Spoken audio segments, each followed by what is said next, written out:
नमस्कार दोस्तों, एस्ट्रोवाणी के यूट्यूब चैनल में आपका स्वागत है। विष्णु पुराण के पहले अंश के दूसरे अध्याय में हमने 24 तत्वों का विचार किया, साथ ही जगत की उत्पत्ति क्रम का वर्णन और विष्णु जी की महिमा की। आज इस तीसरे अध्याय में हम ब्रह्मा आदि की आयु और काल के स्वरूप का व्याख्यान करेंगे। उससे पहले अगर आपने चैनल अभी तक सब्सक्राइब नहीं किया है तो चैनल को ज़रूर सब्सक्राइब कर लीजिए ताकि आपको ऐसी ज्ञानवर्धक वीडियो मिलती रहें। साथ ही अध्याय शुरू करने से पहले श्री हरि विष्णु से ये प्रार्थना है कि सभी भक्तजनों की मनोकामनाएं, इच्छाएं पूरी करें और हम सब पर अपना आशीर्वाद बनाए रखें। श्री मैत्रेय जी बोले, हे भगवान, जो ब्रह्मा निर्गुण, अप्रमेय, शुद्ध, निर्मल आत्मा है, उसका सर्ग आदि का कर्ता होना कैसे सिद्ध होता है? श्री पराशर जी बोले, हे तपस्वियों में श्रेष्ठ मैत्रेय, समस्त भाव पदार्थों की शक्तियाँ अचिंत्य ज्ञान की विषय होती हैं, अतः अग्नि की शक्ति उष्णता के समान ब्रह्मा की भी सर्गादि रचना रूप शक्तियाँ स्वाभाविक ही हैं। अब जिस प्रकार नारायण नामक लोग पितामह भगवान ब्रह्मा जी सृष्टि की रचना में प्रवृत्त होते हैं, सो सुनो। हे विद्वन, वे सदा उपचार से ही उत्पन्न हुए कहलाते हैं। उनके अपने परिमाण से उनकी आयु 100 वर्ष कही जाती है। उस 100 वर्ष का नाम पर है उसका आधा पदार्थ कहलाता है।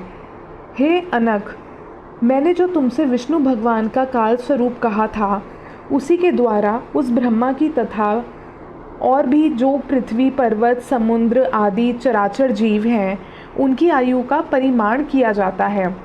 हे मुनिश्रेष्ठ, 15 निमेष को काष्ठा कहते हैं तथा 30 काष्ठा की एक कला तथा 30 कला का एक मुहूर्त होता है।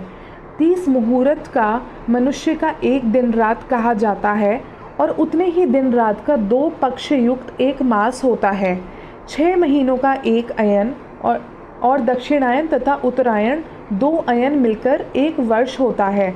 दक्षिणायन देवताओं की रात्रि है और उत्तरायण दिन।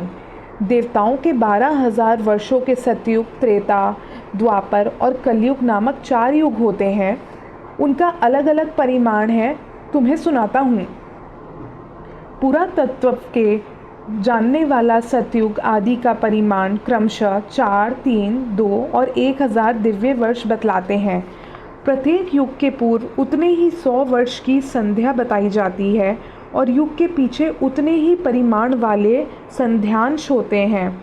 अर्थात सतयुग आदि के पूर्व क्रमशः 4, 3, 2 और 100 दिव्य वर्ष की संध्याएं और इतने ही वर्ष के संध्यांश होते हैं। हे मुनि श्रेष्ठ, इन संध्या और संध्यांशों के बीच का जितना काल होता है उसे ही सतयुग आदि नाम वाले युगों से जानना चाहिए। हे मुने, सतयुग, त्रेता, द्वापर और कली ये चतुर्युग कहलाते हैं। ऐसे 1000 चतुर्युग का ब्रह्मा का एक दिन होता है। हे ब्रह्मान, ब्रह्मा के एक दिन में 14 मनु होते हैं। उनका कालकृत परिमाण सुनो। सप्तर्षि, देवगण, इंद्र, मनु और मनु के पुत्र राजा लोग एक ही काल में रचे जाते हैं और एक ही काल में उनका संहार किया जाता है। हे सत्तम, 71 चतुर्युग से कुछ अधिक काल का एक मनवंतर होता है। यही मनु और देवता आदि का काल है। इस प्रकार दिव्य वर्ष गणना से एक मनवंतर में 8,52,000 वर्ष बताए जाते हैं तथा हे महामुनि, मानवी वर्ष गणना के अनुसार मनवंतर का परिमाण पूरे 30,67,20,000 वर्ष है, इससे अधिक नहीं। इस काल का 14 गुना ब्रह्मा का दिन होता है। इसके अनंतर नैमित्तिक नाम वाला ब्रह्म प्रलय होता है।